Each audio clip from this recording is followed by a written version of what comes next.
संविधान तिमीहरूलाई खुल्दिरहेछ याद गर अब गयो भने लातले हान्छ तरिका भएन संविधान तिमीहरू मान्दैन ओलीको दलाल ओलीको दलाल आइज त लाज लाग्दैन संसद भवन आउँछ संसद भवन दलित प्रतिनिधि भएर दलित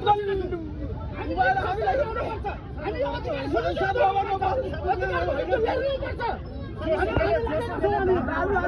अधिकार स्थापित गर्नुपर्छ हामीले 30 दिन भइसक्यो 30 दिन भइसक्यो छोटी पनि आएको छैन मन्त्रीको बोलाएको छैन 7 दिन पर्छ अनि 30 दिन भयो यो अहिले दिन भयो कानुन त खो 30 दिन प्रतिनिधि भएर उहाँले बोल्ने तरिका यो हो